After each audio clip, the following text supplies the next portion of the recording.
ओम नमः शिवाय। आप सभी पर भोलेनाथ की कृपा सदा बनी रहे। आप सुनेंगे सोमवार की व्रत कथा, साथ में सुनेंगे भगवान शिव की बहुत ही दुर्लभ और पौराणिक मोक्षदायिनी कथा भी।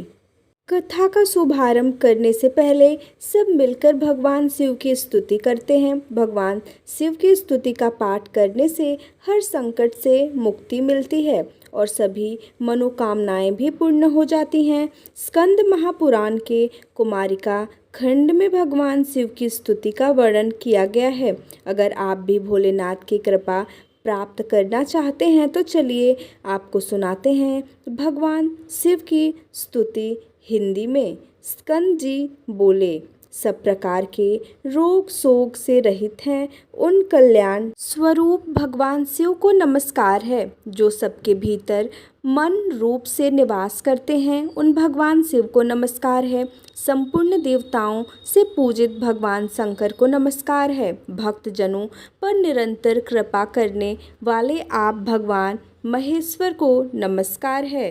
सबकी उत्पत्ति के कारण भगवान भव को नमस्कार है।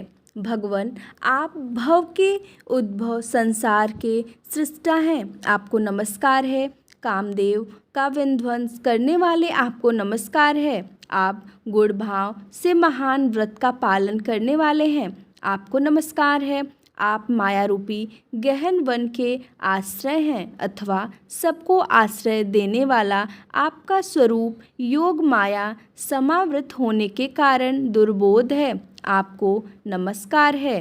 प्रलय काल में जगत का संहार करने वाले सर्व नामधारी आपको नमस्कार है। शिवरूप आपको नमस्कार है।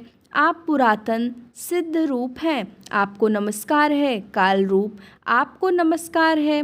आप सबकी कलना करने वाले होने के कारण काल नाम से प्रसिद्ध हैं, आपको नमस्कार है। आप काल की कला का अतिक्रमण करके उससे बहुत दूर रहते हैं, आपको नमस्कार है। आप स्वाभाविक ऐश्वर्य से संपन्न हैं, आपको नमस्कार है। आप अप्रमेय महिमा वाले वृषभ तथा महासमृद्धि से संपन्न हैं, आपको नमस्कार है। आप सबको शरण देने वाले हैं, आपको नमस्कार है। आप ही निर्गुण ब्रह्म हैं, आपको नमस्कार है। आपके अनुगामी सेवक भयानक गुण संपन्न हैं, आपको नमस्कार है। नाना भुवनों पर अधिकार रखने वाले आपको नमस्कार है।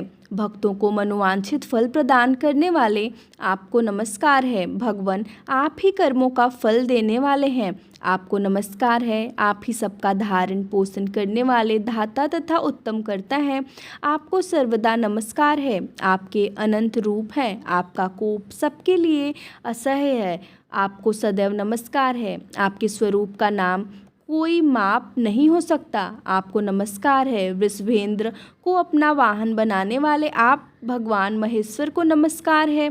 आप सुप्रसिद्ध महौषध रूप हैं, आपको नमस्कार है। समस्त व्याधियों का विनाश करने वाले आपको नमस्कार है। आप चराचर स्वरूप सबको विचार तवन निर्णयात्मिका शक्ति देने वाले कुमारनाथ के नाम से प्रसिद्ध तथा परम कल्याण स्वरूप हैं, आपको नमस्कार है। प्रभु आप मेरे स्वामी हैं, संपूर्ण भूतों के ईश्वर एवं महेश्वर हैं। आप ही समस्त भोगों के अधिपति हैं, वाणी बल और बुद्धि के अधिपति भी आप ही हैं। आप ही क्रोध और मोह पर शासन करने वाले हैं, पर और अपर के स्वामी भी आप ही हैं। सबकी हृदय गुहा में निवास करने वाले परमेश्वर तथा मुक्ति के अधीश्वर भी आप ही हैं, आपको नमस्कार है।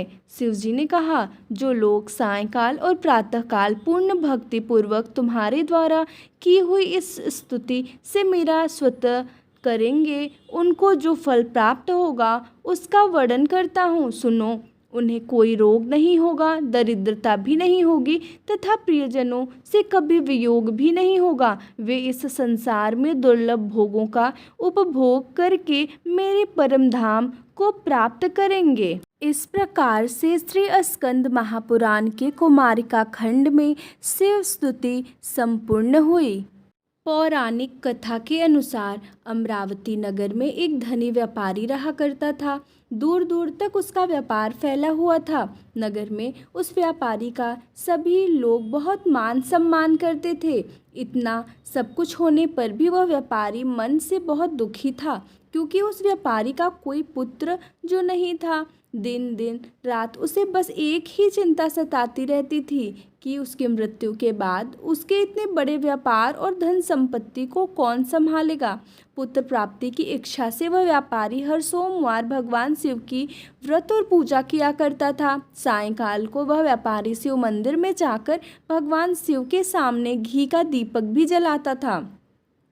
उस व्यापारी की भक्ति देखकर एक दिन देवी पार्वती ने भगवान शिव से कहा, हे प्रभु, यह व्यापारी आपका सच्चा भक्त है। कितने दिनों से यह सोमवार का व्रत और पूजा नियमित कर रहा है। भगवान, आप इस व्यापारी की मनोकामना अवश्य पूर्ण करें। तब भगवान शिव ने मुस्कुराते हुए कहा, हे पार्वती, इस संसार में सबको उसके कर्म के अनुसार फल की प्राप्ति होती है। प्राणी जैसा कर्म करते हैं उन्हें वैसा ही फल मिलता है। इसके बाद भी देवी पार्वती नहीं मानी। उन्होंने बार बार आग्रह करते हुए कहा, हे महादेव, हे प्रभु, आपको इस व्यापारी की इच्छा पूरी करनी ही पड़ेगी। यह आपका अनन्य भक्त है। हर सोमवार आपका विधिवत व्रत रखता है और पूजा अर्चना के बाद आपको भोग लगाकर एक समय ही भोजन भी ग्रहण करता है। आपको इसे पुत्र प्राप्ति का वरदान तो देना ही होगा। प्रभु देवी पार्वती का इतना आग्रह देखकर भगवान शिव ने कहा, देवी, तुम्हारे आग्रह पर मैं इस व्यापारी को पुत्र प्राप्ति का वरदान देता हूँ, लेकिन इसका पुत्र 16 वर्ष से अधिक जीवित नहीं रहेगा। उसी रात भगवान शिव ने स्वप्न में उसे व्यापारी को दर्शन देकर उसे पुत्र प्राप्ति का वरदान दिया और उसके पुत्र के 16 वर्ष तक जीवित रहने की बात भी बताई। भगवान के वरदान से उस व्यापारी को खुशी तो हुई, लेकिन अल्पायु की चिंता ने उस खुशी को नष्ट कर दिया। व्यापारी अब भी पहले की तरह सोमवार का विधिवत व्रत करता रहा। कुछ महीने पश्चात उसके घर में एक बहुत ही सुंदर पुत्र उत्पन्न हुआ। पुत्र जन्म से व्यापारी के घर में खुशियां भर गईं। बहुत धूमधाम से पुत्र जन्म का समारोह मनाया गया।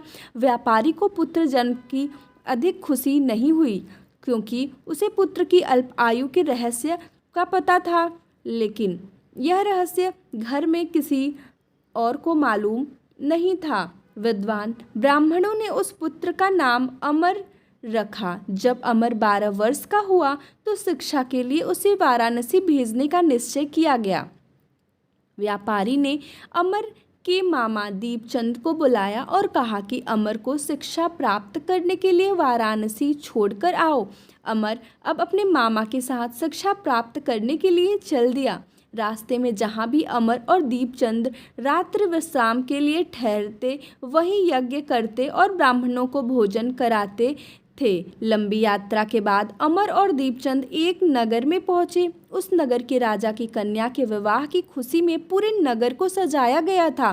निश्चित समय पर बारात आ गई, लेकिन वर का पिता अपने बेटे के एक आंख से काना होने के कारण बहुत चिंतित था। उसे इस बात का भय सता रहा था कि राजा को इस बात का पता चलने पर कहीं वह विवाह से इनकार न कर दे, इससे उसकी बदनामी होगी। वर के पिता ने अमर को देखा तो उसके मस्तिष्क में एक विचार आया। उसने सोचा, क्यों न इस लड़के को दूल्हा बनाकर राजकुमारी से विवाह करा दूं। विवाह के बाद इसको धन देकर विदा कर दूंगा और राजकुमारी को अपने नगर में ले जाऊंगा। वर के पिता ने इस संबंध में अमर और दीपचंद से बात की। दीपचंद ने धन मिलने के लालच में वर के पिता की बात स्वीकार कर ली और अमर को दूल्हे के वस्त्र पहनाकर राजकुमारी चंद्रिका से विवाह करा दिया गया। राजा ने बहुत सा धन देकर राजकुमारी को विदा किया। अमर जब लौट रहा था तो सच नहीं छिपा सका और उसने राजकुमारी के दुपट्टे पर लिख दिया, राजकुमारी चंद्रिका, तुम्हारा विवाह तो मेरे साथ हुआ था। मैं तो वाराणसी में शिक्षा प्राप्त करने जा रहा हूँ। अब तुम्हें जिस नवयुवक की पत्नी बनना पड़ेगा वह काना है। वो जब राजकुमारी ने अपने दुपट्टे पर लिखा हुआ पढ़ा तो उसने काने लड़के के साथ जाने से इनकार कर दिया। राजा ने सब बातें जानकर राजकुमारी को महल में रख लिया। उधर अमर अपने मामा दीपचंद के साथ वाराणसी पहुंच गया। अमर ने गुरुकुल में पढ़ना प्रारंभ कर दिया। जब अमर की आयु 16 वर्ष की हुई तो उसने एक यज्ञ किया। यज्ञ की समाप्ति पर ब्राह्मणों को भोजन कराया और खूब अन्य वस्त्र दान किए। रात को अमर अपने शयन कक्ष में सो गया। शिवजी के वरदान के अनुसार शयनावस्था में ही अमर के प्राण पखेरु उड़ गए। सूर्योदय पर मामा अमर को मृत देखकर रोने पीटने लगा। आसपास के लोग भी एकत्र होकर दुख प्रकट करने लगे। मामा के रोने के विलाप करने से स्वर समीप से गुजरते हुए भगवान शिव और माता पार्वती ने भी सुने। तब माता पार्वती ने भगवान से कहा, प्राणनाथ, मुझसे इसके रोने का सहन नहीं हो रहा। आप इस व्यक्ति के कष्ट को अवश्य दूर कीजिए। भगवान शिव ने देवी पार्वती से कहा। अदृश्य रूप में जाकर अमर को देखा तो पार्वती जी से बोले, देवी, यह तो उसी व्यापारी का पुत्र है जिसे मैंने 16 वर्ष की आयु का वरदान दिया था। आज इसकी आयु तो पूरी हो गई। देवी पार्वती ने फिर भगवान शिव से निवेदन किया, हे प्राणनाथ, आप इस लड़के को जीवित कर दीजिए, नहीं तो इस लड़के के माता पिता पुत्र के मृत्यु के कारण रो रो कर अपने प्राणों को त्याग कर देंगे। इस लड़के का पिता तो आपका परम भक्त है, वर्षों से सोमवार का व्रत करते हुए आपको भोग लगा रहा है। माता पार्वती के बार बार आग्रह करने पर भगवान शिव ने उस लड़के को जीवित होने का वरदान दे दिया और कुछ ही क्षणों में वह जीवित होकर उठ बैठा। फिर शिक्षा समाप्त करके अमर मामा के साथ अपने नगर की ओर चल दिया। दोनों चलते हुए उसी नगर में पहुंचे जहां अमर का विवाह हुआ था। उस नगर में भी अमर ने यज्ञ का आयोजन किया। समीप से गुजरते हुए नगर के राजा ने यज्ञ का आयोजन देखा। तब राजा ने अमर को तुरंत पहचान लिया। यज्ञ समाप्त होने पर राजा अमर को और उसके मामा को महल में ले गए और कुछ दिन उन्हें महल में रखकर बहुत सारा धन वस्त्र देकर राजकुमारी के साथ विदा कर दिया। रास्ते में सुरक्षा के लिए राजा ने बहुत से सैनिकों को भी साथ भेजा। दीप से नगर में पहुंचते ही एक दूत को घर भेजकर अपने आने की सूचना भेजी। अपने बेटे अमर के जीवित वापस लौटने की सूचना से व्यापारी बहुत प्रसन्न हुआ। व्यापारी ने अपनी पत्नी के साथ स्वयं को एक कमरे में बंद कर रखा था। भूखे प्यासे रहकर व्यापारी और उसकी पत्नी बेटे की प्रतीक्षा कर रहे थे। उन्होंने प्रतिज्ञा कर रखी थी कि यदि उन्हें अपने बेटे की मृत्यु का समाचार मिला तो वे दोनों भी अपने प्राण त्याग देंगे। व्यापारी अपनी पत्नी और मित्रों के साथ नगर के द्वार पर पहुंच गया। अपने बेटे के विवाह का समाचार सुनकर पुत्रवधू राजकुमारी चंद्रका को देखकर उसकी खुशी का ठिकाना नहीं रहा।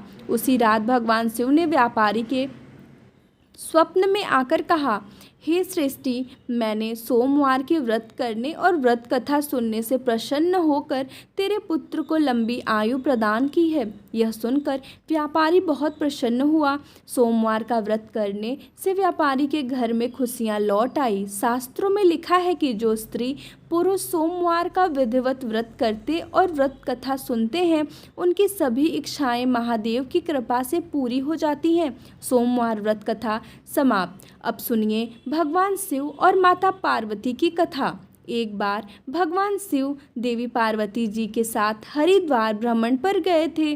पार्वती जी ने वहां देखा कि सहस्त्र मनुष्य गंगा जी में स्नान कर हर हर गंगे कहते चले जा रहे हैं, परंतु सभी दुखी और पाप परायण हैं। तब देवी पार्वती जी ने बड़े आश्चर्य से भोलेनाथ से पूछा, हे देव, गंगा में इतनी बार स्नान करने पर भी इनके पाप और दुखों का नाश क्यों नहीं हुआ? क्या अब पवित्र गंगा जी में लोगों के पापों का नाश करने की शक्ति नहीं रही? तब भगवान शिव देवी पार्वती से कहने लगे, प्रिय, गंगा में तो आज भी वही शक्ति है, परंतु इन लोगों ने पाप नाशनी गंगा में स्नान ही नहीं किया है, तब भला इन्हें लाभ कैसे होगा? देवी पार्वती ने यह सुनकर बड़ा आश्चर्य किया। फिर पूछा, प्रभु, स्नान कैसे नहीं किया? मैं तो देख रही हूँ कि सभी तो गंगा में स्नान करके आ रहे हैं और अभी तक तो इनके शरीर भी गीले हैं। तब भगवान शिव ने कहा कि देवी, यह तो केवल जल में डुबकी लगाकर आ रहे हैं। मैं तुम्हें इनका रहस्य कल समझाऊं। अगले दिन बड़े जोर की बरसात होने लगी। सारी गलियां कीचड़ से भर गई। एक चौड़े रास्ते में गहरा गड्ढा था, उसके चारों ओर कीचड़ ही कीचड़ भरा हुआ था। भगवान शिव ने अपनी माया से एक वृद्ध रूप धारण कर लिया और एक दिन विवश की तरह गड्ढे में जाकर ऐसे पड़ गए मानो कोई मनुष्य चलता हुआ गड्ढे में गिर पड़ा हो और निकलने का प्रयास करने पर भी निकल नहीं पा रहा हो। और भगवान शिव ने देवी पार्वती को गड्ढे से थोड़ी दूर यह समझाकर बिठा दिया कि देखो, आप लोगों को सुनो सुनो कर पुकारती रहना कि मेरे वृद्ध पति अचानक गड्ढे में गिर पड़े हैं। कोई पुण्यात्मा इन्हें निकाल कर इनकी प्राण बचाए और मुझ अबला की सहायता करे। भगवान शिव ने कहा कि देवी, जब कोई भी मुझे गड्ढे से निकालने के लिए तैयार हो तब तुम उनसे बस इतना कह देना कि मेरे पति सर्वथा निष्पाप है, इन्होंने अपने जीवन में कभी कोई पाप नहीं किया है, इसलिए इन्हें वही छुए जो स्वयं निष्पाप हो। अगर आपने अपने जीवन में एक बार भी कोई भी छोटे से छोटा पाप तक नहीं किया हो तभी मेरे पति को हाथ लगाना, नहीं तो हाथ लगाते ही आप भस्म हो जाएंगे। तथास्तु कहकर देवी पार्वती जी गड्ढे के किनारे बैठ गई और फिर आने जाने वाले लोगों को भगवान शिव की सिखाई हुई बात कहने लगी। उधर गंगा जी में नहाकर लोगों के समूह आ रहे थे। एक सुंदर युवती को यूं दलदल के पास बैठी देखकर कई लोगों के मन में पाप आ गया। कुछ लोग लज्जा के डर से डरे तो कुछ लोगों को धर्म का भय हुआ, कुछ लोगों को कानून से डर लगा तो कुछ लोगों ने तो पार्वती जी को यह भी सुना दिया कि मरने दे उस बुढ़े को, अरे क्यों उसके लिए रो रही है। आगे और कुछ दयालु सच्चरित्र पुरुष भी थे। उन्होंने करुणा करके युवती के पति को निकालना चाहा, लेकिन जैसे ही उन्होंने उस वृद्ध को वहां से हटाना चाहा तभी देवी पार्वती के वचन सुनकर वे भी रुक गए कि जो निष्पाप हो केवल वही उन्हें छुए, नहीं तो वे भस्म हो जाएंगे। उन्होंने सोचा कि हम तो गंगा में नहाकर आए हैं तो क्या हुआ, पापी तो हैं ही, कहीं हाथ न जल जाए। और इस प्रकार उन वृद्ध को निकालने के कारण कहीं इस स्त्री के कहे अनुसार हम खुद भस्म न हो जाएं। इस तरह सोचकर किसी की हिम्मत नहीं हुई कि वे उस वृद्ध को दलदल से बाहर निकाल पाएं। सैकड़ों लोग आए और पूछकर चले गए। सुबह से शाम हो चली तब भगवान शिव ने देवी पार्वती से कहा, देखो आया कोई सच्चे हृदय से गंगा जी में नहाने वाला। तभी कुछ देर बाद एक जवान हाथ में लोटा लिए हर हर गंगे कहता हुआ वहां से निकला। देवी पार्वती ने उससे भी वही बात कही। उस नवयुवक का हृदय करुणा से भर आया। उसने भगवान शिव को उस गड्ढे से निकालने की तैयारी की। तभी देवी पार्वती ने उसे रोका और कहा कि भाई, अगर तुम पूरी तरह से निष्पाप हो तभी मेरे पति को छूना, क्योंकि अगर तुमने जरा भी पाप किया होगा तो मेरे पति को छूने से तुम भस्म हो जाओगे। लेकिन उस नवयुवक ने बिना कोई संकोच के दृढ़ निश्चय के साथ माता पार्वती से कहा, माते, मेरे निष्पाप होने में तुम्हें संदेह क्यों होगा? आपको नहीं दिखता कि मैं अभी अभी गंगा जी में स्नान करके आया हूँ? गंगा जी में गोता लगाने के बाद कभी पाप रहते हैं भला? और आपके पति को मैं अभी तुरंत निकालता हूँ। कहते ही उस नवयुवक ने वृद्ध को गड्ढे से बाहर निकाल दिया। तब भगवान शिव और माता पार्वती ने उसे अधिकारी समझकर अपना असली स्वरूप प्रकट कर उसे दर्शन देकर कृतार्थ किया। भगवान शिव ने देवी पार्वती से कहा, देवी, इतने लोगों में से बस इस एक ही ने गंगा स्नान किया है। इस दृष्टांत के अनुसार जो लोग बिना श्रद्धा और विश्वास के केवल दंभ के लिए, केवल पाखंड के लिए गंगा जी में स्नान करते हैं उन्हें वास्तविक फल नहीं मिलता। लेकिन इसका यह मतलब नहीं है कि गंगा स्नान व्यर्थ जाता है। गंगा स्नान का बहुत पुण्य भी है। गंगा स्नान करने से सभी पापों से तो मुक्ति मिलती ही है, साथ ही मोक्ष की भी प्राप्ति होती है। ऐसा हमारे धार्मिक पुराणों में वर्णन है। यह थी आज की कहानी। आपको कैसी लगी कमेंट बॉक्स में ज़रूर बताइएगा।